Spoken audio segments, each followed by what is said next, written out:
Let's start our conversation about this whole issue then of how do we improve recruitment success in the current environment.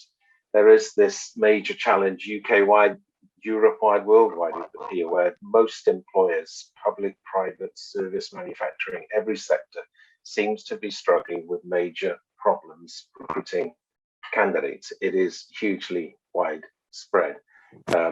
Numbers vary, but typically 60% of employers are saying they've got significant problems recruiting the right people. And your business may well have shared in some of that pain as well. How do I recruit the right people? It could be that we're not getting any people or we're getting the wrong people. There's two different issues, but there certainly is a massive issue with recruitment in general. And the news headlines tell us there's more people in work than ever before, so there's a shortage of people. Other issues about why is there this recruitment problem is the COVID issue that certainly has changed people's priorities. Career ambition seems to be negatively impacted. Brexit has led to a loss of skill and talent, certainly a reduction. The shortages of suitable candidates in many areas also due to a rise in new technologies, new contexts. The online world that we're increasingly inhabiting is requiring new skills.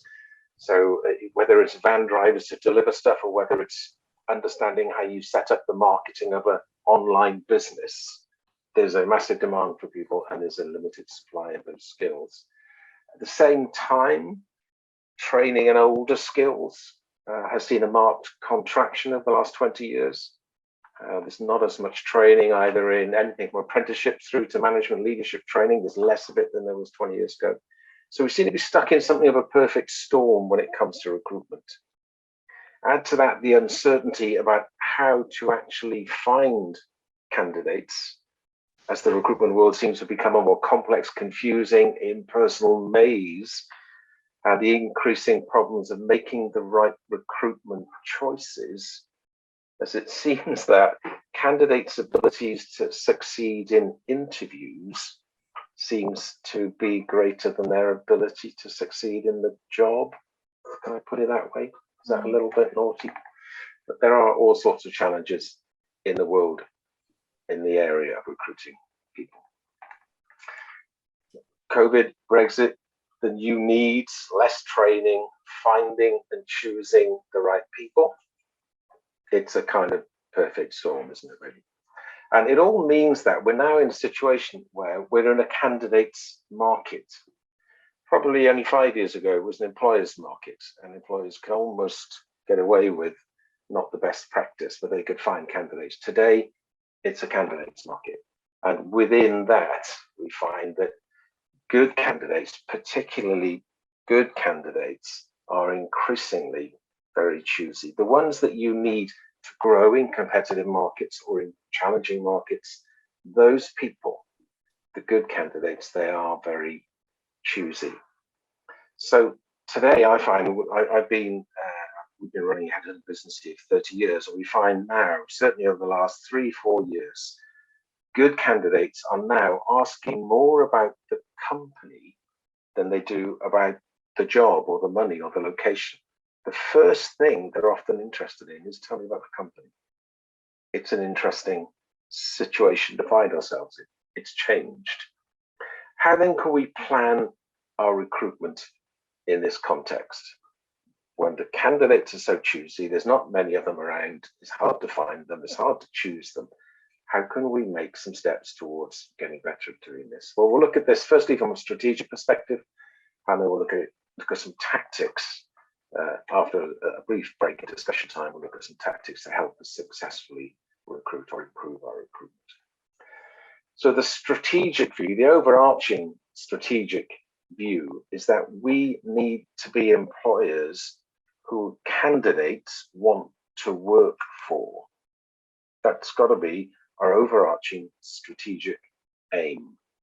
It's called various titles, the employer brand. It's our reputation as an employer.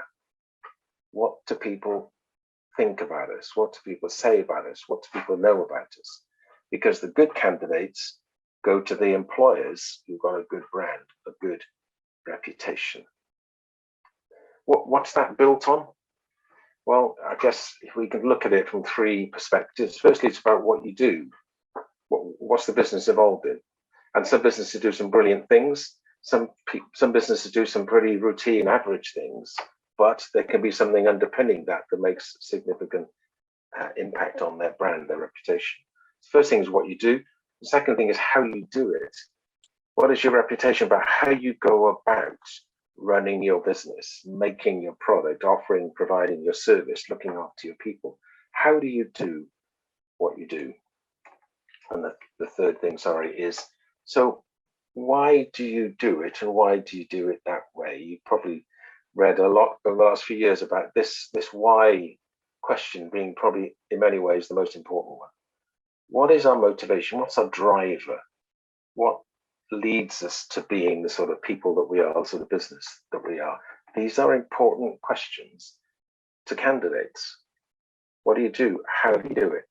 Why do you do it that way? This is the employer brand.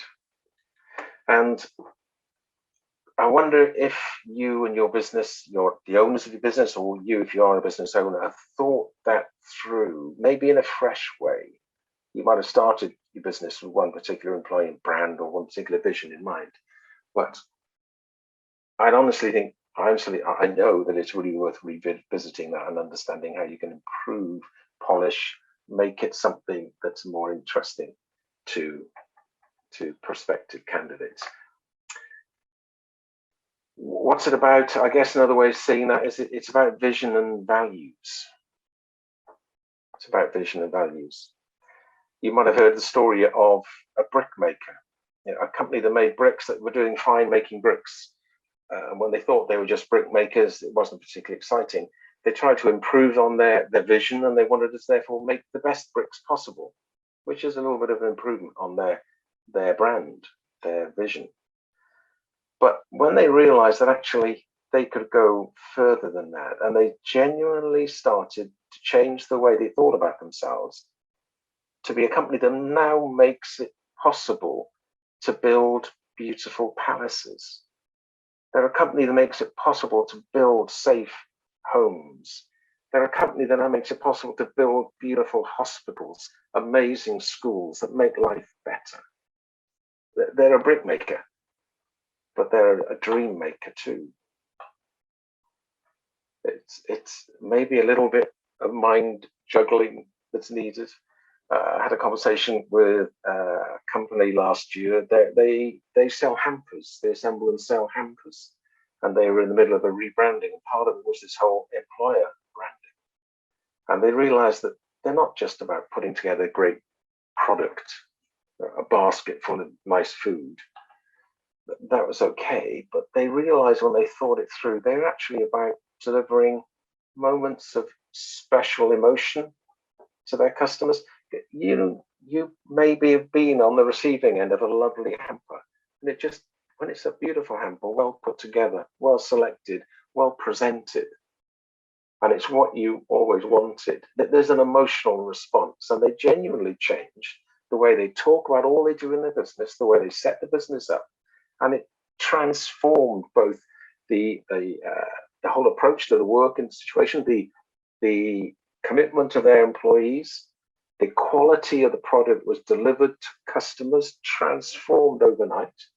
And of course, with the end of year 1, year 2, year 3, their bottom line performance has been dramatically improved.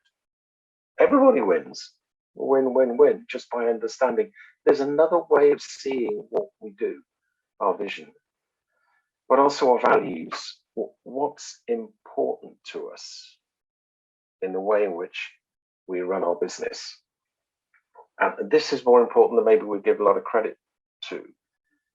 If we believe that people are important, and most of us say that, do we allow that to really drill through everything that we're doing so that the values are, we respond to good performance in a positive way, we affirm it, we talk about it. When somebody performs in a less than ideal way, how do we respond to that? Do we just knock it down? Do we ignore it? Both of which are damaging. Do we have values that say people matter and therefore we do this? Do we genuinely believe we look after people? And if you have within your business managers or supervisors or leaders, what do you expect them to do? Are they managers who can command and control? Or do they lead and facilitate and support and encourage and coach and mentor to allow their team to do their jobs? Their job is to facilitate effective work. When you get that as a mindset, it transforms the feel of the business. It transforms the culture of the workplace. That can have a huge effect on your ability to recruit, because the good people choose to go for the businesses with good vision, good values, who've got a good employer brand. I honestly recommend that strategic overview. The most important thing you can start out a conversation about in your business is your employer brand, your vision, and your values as a business. Would you not rather have people queuing up and sending CVs so they're on a waiting list within your systems, rather than you having to fight for what looks like an increasingly short supply of quality candidates? You can do that by getting this brand right, by starting to build an awareness and a reputation as being an employer of choice. That says nothing about the tactics. We're going to come on to that, but would anyone like to ask any questions or share some observations or thoughts about the importance of employer brand for your reputation? Yeah, that would be a good, anything that if you want to come off mute, come on to camera, sort of use this as almost like a peer-to-peer sort of session if you wanted to, so just to get some further thoughts and support, etc. Martyn, obviously, as you may or may not know, is a coach on the AGP, so obviously he's sort of used to working like this with businesses on the AGP and beyond, so please use this opportunity basically. Hi, it's Zoe from Smile Plastics. Good to see you again, Martyn. How are you? It's been a while. My question is, we're a very small organisation and we're just starting out. And in the marketplace, we're not known locally, certainly in terms of a brand, our product, and from a recruitment perspective. Any recommendations on how we would improve the brand locally from a hiring perspective? You've already got a really important foundation within your business with the Smile Plastics. Is that right, Zoe? Yeah. Good. What you do is beautiful. The whole ethos behind the business is fantastic. The whole idea of taking waste and making it into something beautiful, repurposing plastics and all that, and making a beautiful product, a lovely product. So there's already the essence of something there. What you need to do is build awareness of that. And probably one of the most powerful mediums would be the online media, the whole social media world. I think you do that pretty well. Build on that, definitely. But also start to allow if you like, the real world to be aware of it, so that there are stories being told in the media, there's stories being told in your local villages and towns, up the coast into Swansea and the like, so people hear about things that are happening.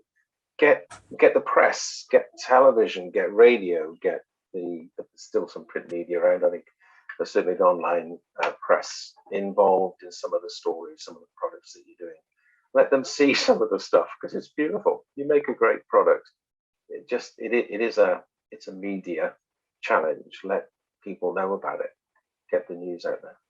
Thank you. That was that's my next conversation with those that need to have it. Brilliant. Thank you so much. Yeah, it's a question actually, and I may have missed some of the start, unfortunately, so I do apologise. You may have said it already. We're a very young business as well, and trying to make some key initial hires. Do you have any thoughts on the importance, if you like, of your first few hires as opposed to later on when you're more established as a business, because they're critical to culture as well as brand?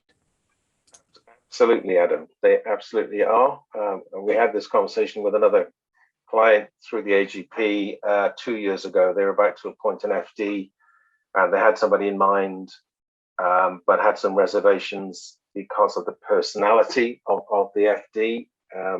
He had brilliant contacts with the city, so he'd get all the funding they needed, but actually as a person, they had some reservations. And my strong recommendation was to ignore that person, because that would have been the first new hire.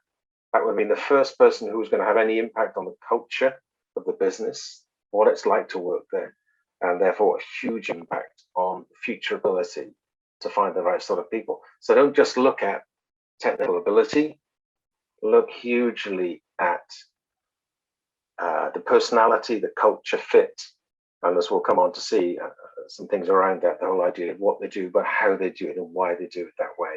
That'll help you understand something of the personality that makes up the individual. Higher not just for ability, but hugely higher for culture fit, particularly in the early days of the business. There are quite a few people you can get who can get contacts with the city and get your investment, but there's not that many of those who've got the right kind of a culture approach to their work. Thank you. That was a great question, actually. I think obviously that gives rise to another question, doesn't it, around culture? I suppose if I could throw you a question, Martyn, to what degree do you need to almost do the sort of upfront preparation? How far down the line do you sort of almost need to be in order to make those hires? Because fundamentally, if you go to market and you're not clear on your culture, who you are, your why, your what, etc., obviously you're not going to bring in the right people, are you? So I suppose, yeah, absolutely right. We will come on to that in some of the tactical bits now, some of the steps, but exactly right. I think people often see recruitment as being an unpleasant, unnecessary sort of task that somebody's got to do it, they get on with it. But they don't see it as genuinely as an investment in the business, a genuine investment. And one of the ones that will give you far more returns, far greater returns than many of the other investments that you've already put into the business. Intriguingly, people invest hugely in the product or the service that your business is based on to win customers, but they don't invest as much in either the brand that we've been talking about or in their recruitment processes to win the candidates, the employees, who'll be the people who deliver the product and service at the end of the day. There needs to be an equal balance between where we put our investment, genuine investment, and that means time as well as money and skill sets. But the problem of businesses, of individuals in businesses who aren't trained in how to recruit, so you can't really blame them, they end up making decisions in 4 minutes of meeting somebody, but on all the wrong basis, as we'll think about in a moment. It's a huge issue.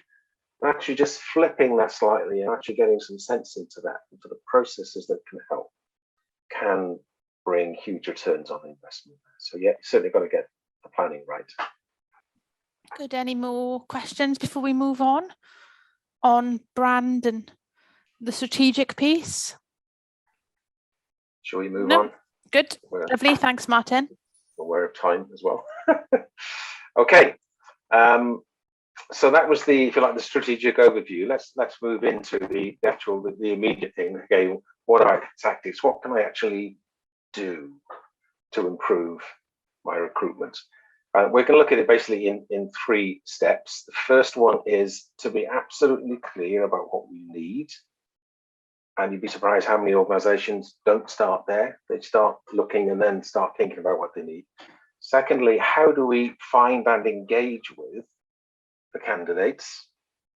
And thirdly, how do we actually choose wisely? Well, those are the 3 things we'll have a look at.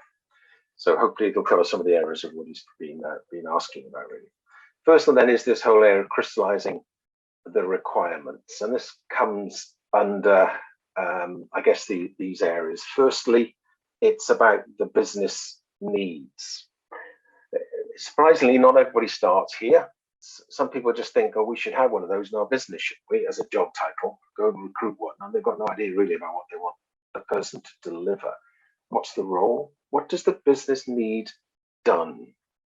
What is the role? What are the tasks? What are the deliverables? What do you want the person to come and do for you? And then what's the candidate profile? And it's surprising how often people don't actually start with this. because they end up trying to then sort of shoehorn a business around a person, which isn't really the best way of doing this. But having clarity about why you're going to be spending money on recruiting somebody, on adding them to your wage bill, it's a pretty good, sobering starting place. What do you want them to do?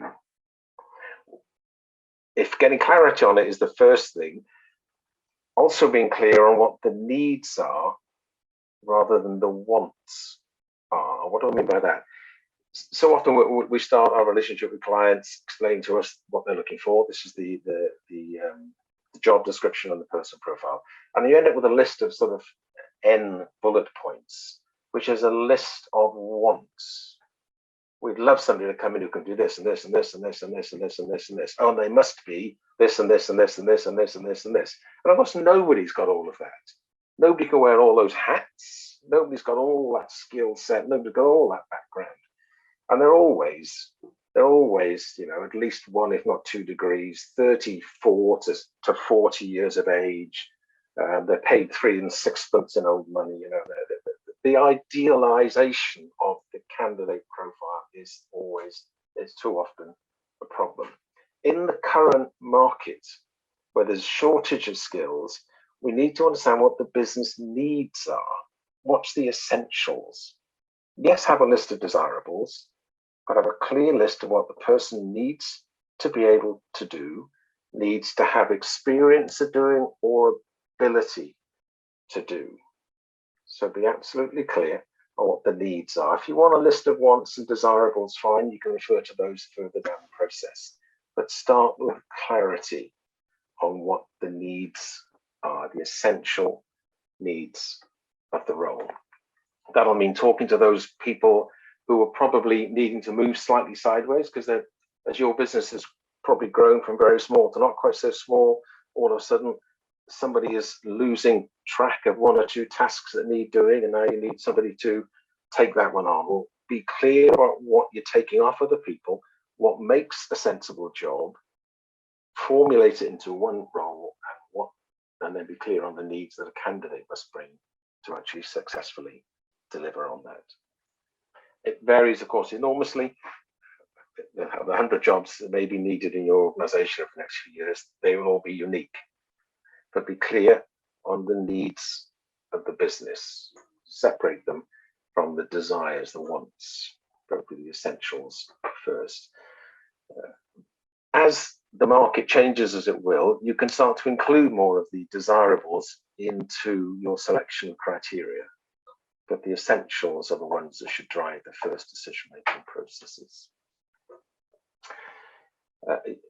That's the first step I'd say will help on the first stages of recruiting.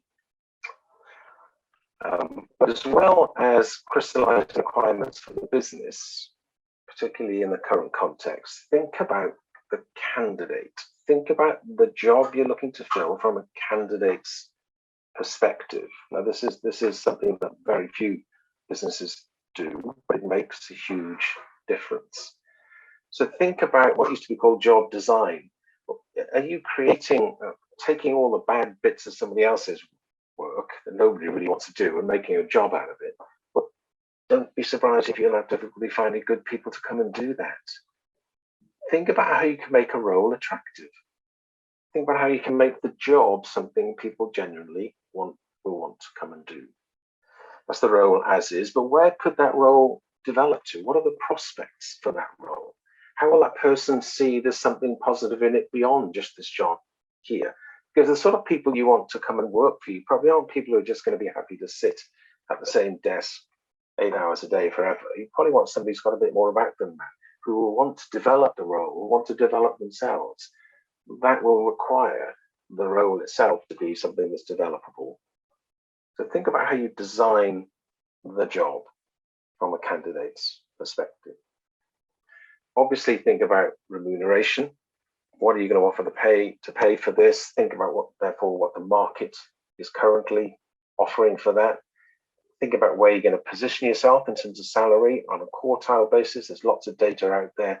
If you choose to go lower quartile to keep your costs down, well, you're going to have a problem finding higher quartile quality people. The classic old adage of paying peanuts and getting monkeys is largely true. If you get the vision right, you can actually slightly reduce the impact of that. But if you're paying badly, you're not going to recruit well as a general point. So think about remuneration. Is it going to attract the right caliber of candidate? All those are important. Think about the people around them as well, like the team in there. And this is a bit of a circular argument, of course, similar to the question from Adam earlier about getting the right person into the business in the first place. If you've got a problem person in the organization and you want somebody to come and work alongside them, a good person will not stay very long if they're working alongside a poor performer. So be prepared to deal with issues as they arise. So if you've got current performance issues in your team, address the performance issues before you bring somebody else in and just make the performance issue bigger. Think of the team. Engage the team in this whole process of identifying what the role should be, understand how you can get the job to be as attractive as possible, engage them in that process too. Think about the future of the business and the prospects for the team as a whole, as well as this individual. It can be an altogether engaging, positive process there. This takes time. You might all be scratching and thinking, well, who finds time to do this? This is part of the investment in getting the right people to help you take the business in the right direction. It's important as sending somebody out to the city to get funding, work internally at the same time. So crystallize the requirements, understand it from a candidate's perspective as well as from a business perspective. So that's firstly just understanding what you're looking for. Second thing is then how do you actually engage with the candidates? And there's a couple of steps in this as you'd expect. The first one is, so where you can actually find them. And recruitment, with all that media and online media and digital world has done for us, has actually become something of a maze. There are literally tens of thousands of recruitment businesses. There's a large variety of different forms of online recruitment advertising. Where do you start?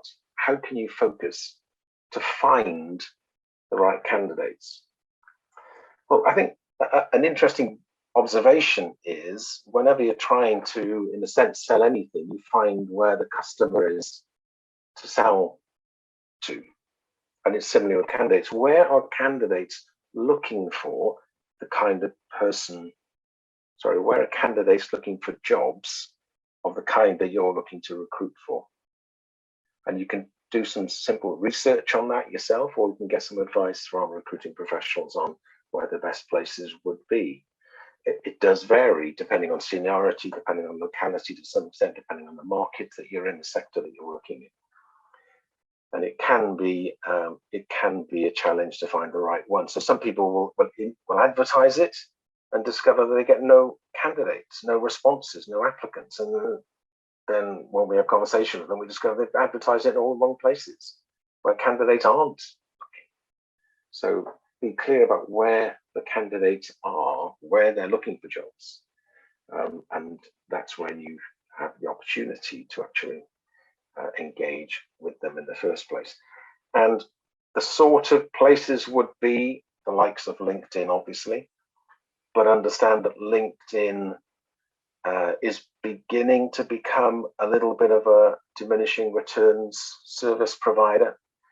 It's become so big that candidates are available and accessible to so many people that candidates are being approached too regularly for their own comfort, and they are beginning to disengage. So there is this cyclic issue of diminishing returns on the value of the service. You need to find a way of using it and engaging with it in a way that overcomes that, or using people who can do that for you. But it's still a very powerful tool that can be used at different levels of service at different costs to actually engage with the people who are on there. And it is a huge, at the end of the day, huge database and contact base for potential candidates. But you'll need to do your work to actually engage with them. So LinkedIn would be one of the first ones. Indeed, it is an interesting product. It actually brings together, accumulates advertising from numbers of different other sites, but again, it has some diminishing returns issues, but it's worth using. Total Jobs, CV Library, and Read. I guess those would be the 5 main sources to use in general for advertising your roles where you are using the advertising route. As well as advertising, of course, you may find that there are agencies that can help you. Depending on the role, agencies can provide you the quick solution. But there is a major downside you need to keep in mind with using standard recruitment agencies who work off databases, accepting the fact that there's always a chance that just at the right time, the right person happens to come in just at the right moment. The overall picture of recruitment agency databases is if you've got whatever the number is X candidates still there, why are they still there? Are they the best ones? Or are they the ones who haven't yet been chosen? There's a degree of flexibility around that. That's not 100% true, but I'd say it's 80% true. You won't find the best candidates on agency databases. You need to go and find them, because the best candidates don't need to register with agencies or even with LinkedIn, but they will be happy, busy, fulfilled in their current job, and they'll need somebody to actually tap them on the shoulder to do the classic headhunt approach.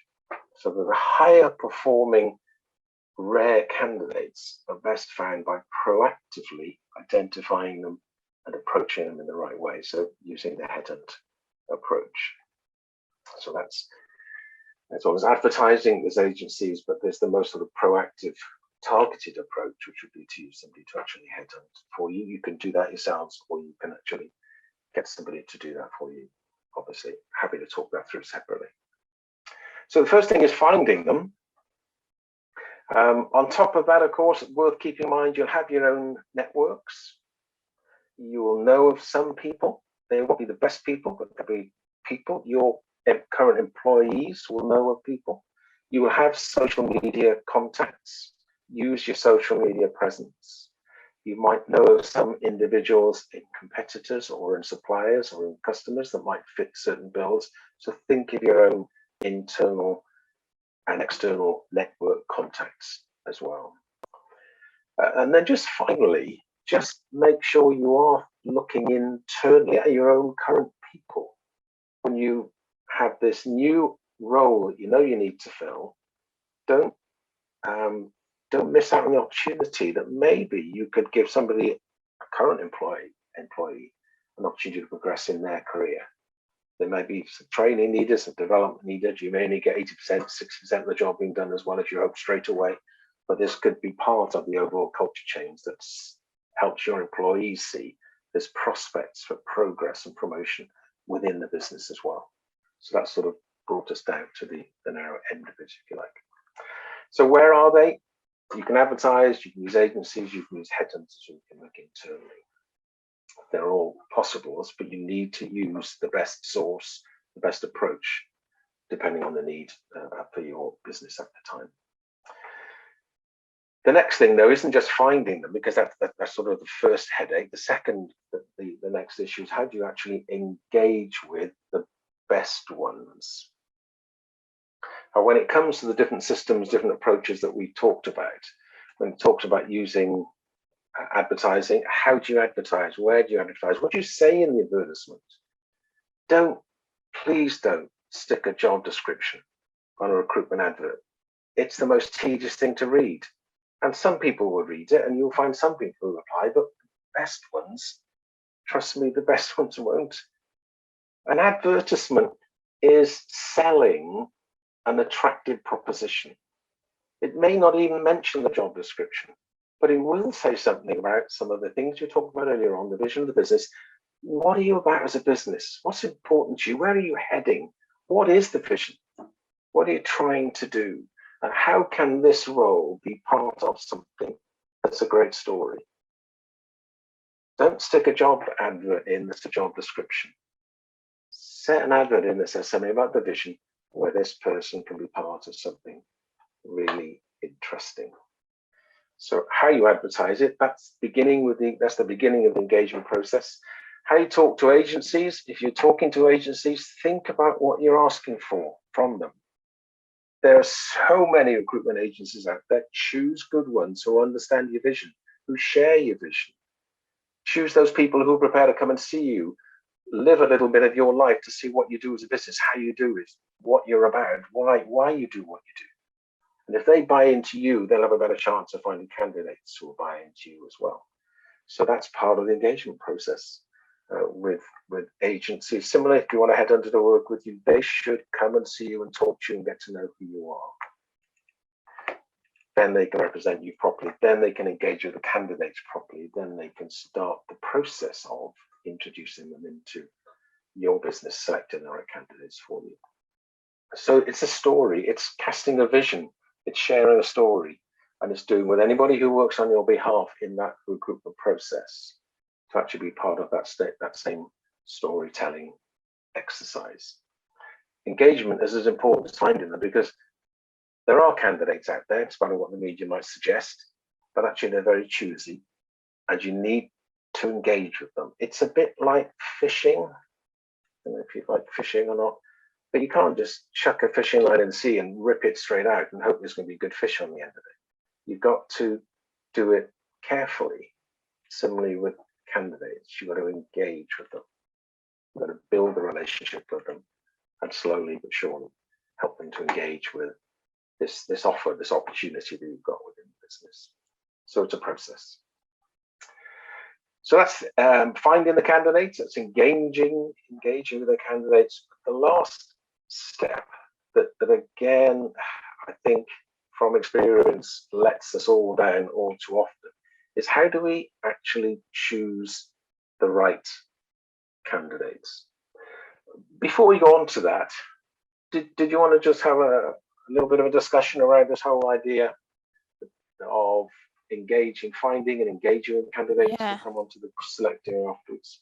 That would be great. Yeah. Does anybody have any questions about this at all? I think broadly what we're seeing, if I just share some insight across sort of the bulk of the AGP, we're finding that there is a need to, I think, fundamentally dial into various different sort of, I suppose, demographics, etc., in order to find and prize out the right candidates. I think obviously in the world that we live in currently, I think there are different areas where people hide out, or at least where people sort of, I suppose, platforms that people use in order to search for positions, etc., or even be approached potentially.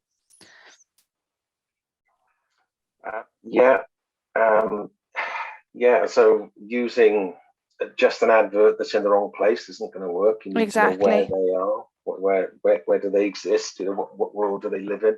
So social media is a part of that, building your presence in social media, and even using social media to advertise on occasions. It's all part of an overall strategy. Probably not just one approach. If you're advertising, you'll need to use a number of approaches. If you're using an agency or agencies, I suggest using more than one. Although in only one position, it might be an interesting conversation with them as to whether they're prepared to share or not.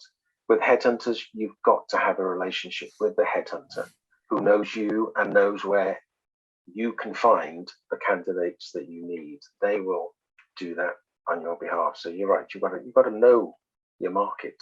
You've got to know where the people are. Any other observations at all, or? No. Okay, happy to move on. Great. Okay, so the issue then of actually choosing the right candidates. You're probably aware of the fact that one of the problems in UK PLC is we have what's apparently an embarrassingly low productivity figure attributed to us. And when you look at how businesses historically have chosen their employees, it's not really surprising that they're not as effective as they could be, because the selection processes historically have not been very good. So we don't often enough end up with round pegs in round holes, square pegs in square holes. When you look at some of the research that's done into how people are interviewed, how recruitment takes place, it doesn't surprise us. It doesn't really surprise anybody. Something like 60% of recruitment decisions are made in the first 4 minutes of an interview. Some 70% of decisions are made on one interview. Some 80% of interviews are have no design and thinking behind them. They're poorly organized. They don't actually assess a person's ability to do a job. So there's all sorts of things that make this strange thing called an interview one of the most difficult, weird scenarios imaginable.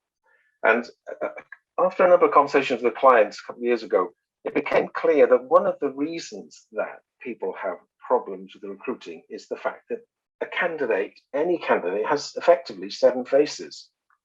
And so we thought we'd just quickly run through this to help us understand where the issues lie and why we need to think about how we make good choices, how we organize our interviews, because it's about investing in a conversation, as we'll see. But let me just talk you through the 7 faces of a candidate as seen in your average recruitment exercise.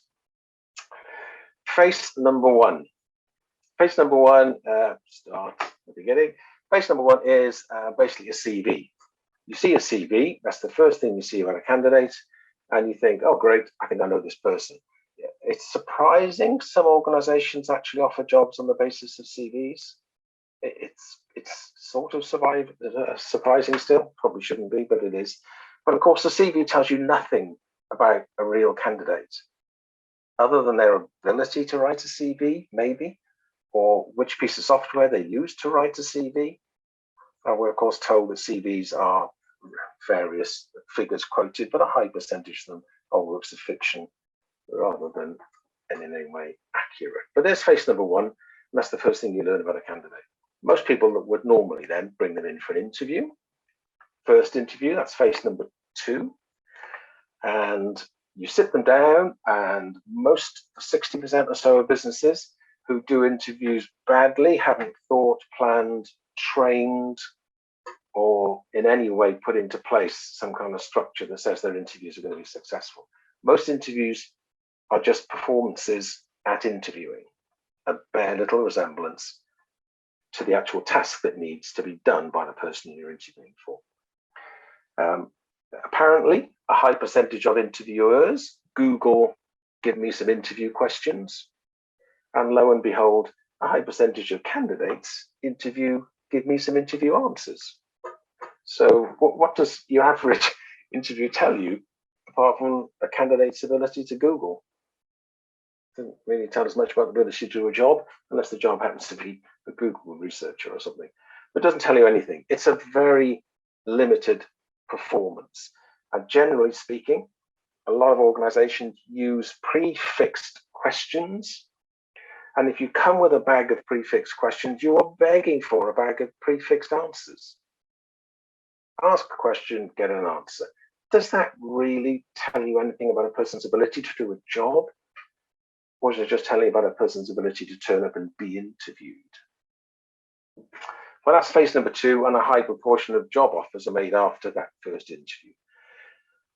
Phase number 3 comes when maybe a second and maybe a third interview as well, but subsequent follow-up interviews where they try and go into a little bit more detail, but actually they're often the same as interview number 1. It's still a set of questions and answers. It's almost a bit like a quiz scenario. It doesn't really tell you much about the person, the way that most interviews are carried out. But that's the third face of a person. The fourth face of a person, interesting in our business in particular, comes up when you negotiate the salary, the terms and conditions of a job, you know, and the candidate says, well, yeah, I know I said I'd accept that, but actually I was looking for more than that. And you suddenly see another side of them. That's face number 4, slightly subtle one. Assuming you eventually get through that and the person starts at the job on day 1, there's face number 5. They're at the desk, they're at the job place, and you see them at work. And you think, oh, this is the real person. But of course, it isn't the real person. It's the real person being the person they think they ought to be in that job, in that company, with those people. They're still acting. It's not really them. That's phase number 5. Phase number 6 comes about 2 weeks later, when the mask of day one slips a little bit, you start to see little glimpses of what this person's actually like.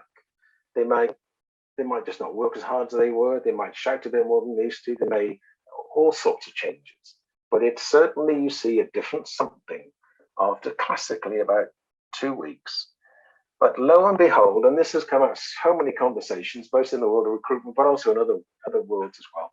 About 100 days later, and in month 3, the real person turns up. No longer wearing the mask, no longer trying to be what they tried to be. That was too much hard work in itself. They're now themselves. And this is the person you're going to have if you keep this employee forever and a day. Phase 7 is the real person, but you don't see it until month 3. So how do you find phase 7 in the recruitment exercise? Because normally what happens is during most recruitment exercises, you make your decisions on the basis of phases 1, 2, and 3. But what you need to do is make the decision on the basis of the real candidate, the real employee. Phase 7, which you won't see for another 3 months if you do it that way. If your recruitment interviews are standard question and answers, irrelevant, not really thought through, not planned, not invested in, and decisions are often made in the first 4 minutes of the meeting. There's got to be a better way of doing that. And there genuinely is. There genuinely is. So that's this phase 7. So just any observations? Let me just flick back up to the 7 phases. Any observations? Do you think that makes sense to you? Does it ring true with your experience? Hi, yes, Martyn, definitely. I think we've seen some interesting month 3ers, which is intriguing, which is probably why we have a probation period of 6 months. So we give them that chance to settle in and for us then to really measure their ability. That works well for us as a business. I'm really hoping the next part of your conversation with us is about how we tackle getting phase 7 to phase 2 or 3 with the interviews, so that I can reposition myself when I'm doing interviews with my team leaders. Thank you. Yeah. It's a story, it's an observation that most people, I mean, it's come out of shared conversations, and it just seems to make an awful lot of sense. And it therefore asks questions, as you quite rightly say, about how we do our interviews. So what advice, what suggestions can I make about how do we actually find phase 7? Well, I'd say the most important thing is to think about how we're doing our interviews. It seems a bit of a shame that we have to build in 6-month probation periods because we assume it's going to go wrong, and it does on a huge percentage of time. Whereas that 6 month is going to be effectively wasted to the business. And if that happens quite regularly, that's a really good business case to say, hang on, never mind the 6 months it could cost us. Let's put some time into this interview thing. Let's think about how we can get this process right at the beginning.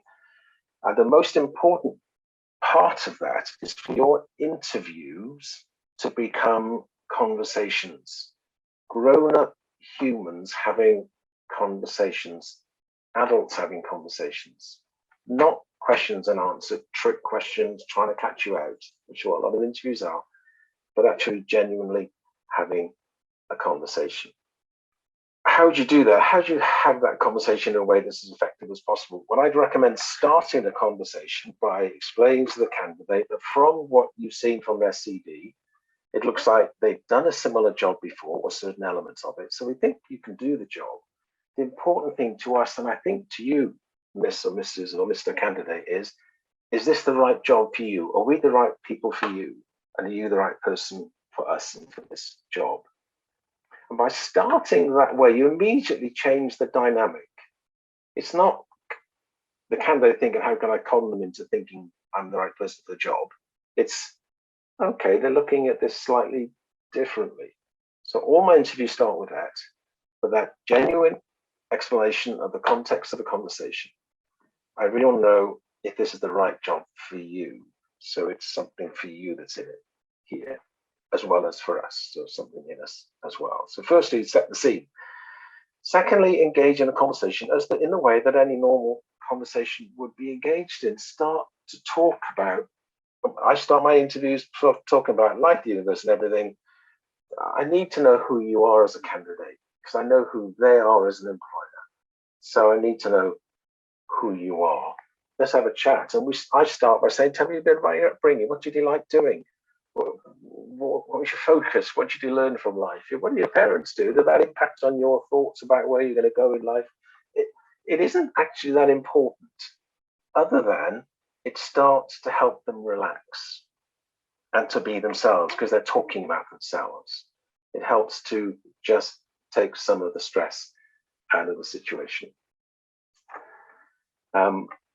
Engage in that. And then this is, I guess, there's a word missing there, which is interesting. I apologize for that. I should have something in there that says what. So the first thing you ask them about is, tell us what you've done. In any situation you're talking about, so school, what did you do? At your first job, what did you do? Start with a what. What have you done? What is the job? What were you asked? What were the problems? What were the issues? The second thing after what is, how did you approach it? How did you do that? How did you solve it? How did you do that? And the third thing is, why? So there's three things. And this is for me, a really powerful skeleton of a conversation that you hang everything around. What have you done? What did you do? How have you done it? How did you do it? And then importantly, why did you do it that way?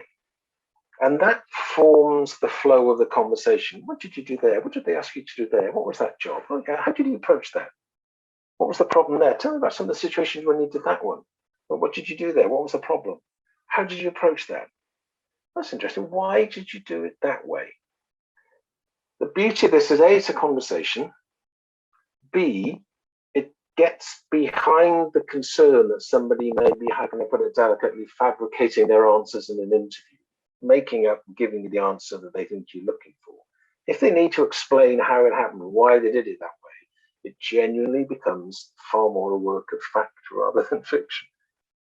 Talk around what they did, how they did that, why they did it that way. Throw into the mix a few scenarios. So what would you have done if this had happened? What would you have done if they said no? What would you have done if the problem was twice as big? What would you have done if that fell over? What would you have done if your boss said this? What would you have done if the company this, that, the other? How would you approach that? But why would you have done it that way? The why question is so useful, because you understand what makes them think. You understand what's important to them, how they make decisions, because the what is a skill thing. We can learn skills. How we do things is a skill and an attitude thing to some extent. That's learnable. But why is pretty solidly hardwired into who we are. It will evolve, it will change more slowly than the others, but it's far more solid. What drives people is about their values in life, what's important to them in life, why they think, how they think about things. So those three things are really useful as a structure for your interviews. Sorry, Julie. No, that is absolutely excellent. Thank you ever so much for that, Martyn. I'm just conscious of time, and obviously we did build in a little bit of a Q&A. So would you mind if we just briefly, because I apologise, but I think our Zoom may run out in a second. Okay. So I just wondered whether or not we could probably open it up to the floor, just in case there are any questions, Martyn, if that's okay. I don't know how many slides you've got left. Have you got much left to cover? Just two. It's only two left, and it's a summary. So that's okay. Fine. Those are the things Great. we needed to talk about. Excellent. No, thank you. It was incredible. Thank you. So just to offer it up to the attendees this afternoon, have you got any questions at all that you would like to pose to Martyn? No. Okay, not a problem. Can I just add in there as a closing comment? My interviews, take this as you will, my interviews are about 3 hours long. So it's an investment. I mean, that's why people bring us in, I suppose. They can't all spend 3 hours all the time interviewing, but expect your people, whoever you use, externally or internally, to invest time. Conversations take time. You won't get face 7 in the first 10 minutes of a conversation. It takes time. And genuinely speaking, candidates normally say to me, why do you need 3 hours of my time? at the end of it, just about every single one of them says that was one of the most interesting half days I've spent in a long time, because they love talking about themselves, but it also helps them discover a bit about who they are. So it takes time. Exactly, absolutely. Fantastic. Well, that, I hope you've obviously enjoyed this session as much as I have. So thank you ever so much indeed for attending. It's fantastic. And obviously we will be sharing the recording afterwards. But on behalf of myself at AGP and the team, can I thank you massively, Martyn? Incredible content, fantastic delivery, and ridiculously insightful. So thank you ever so much for everything, and the feedback that we've got coming through on the chat as well is fantastic. So Martyn, thank you ever so much. And if you did want to sort of obviously access this recording as well, I'm more than happy to circulate that. But on behalf of us all here, thank you ever so much. And hopefully we'll see you next Tuesday for our next session in lunchtime learning. We'll be also focusing on getting a bit sort of recruitment readiness is possibly the best way of explaining that. But on behalf of us all from the AGP, thank you ever so much for joining. Sure. Thank you ever so much.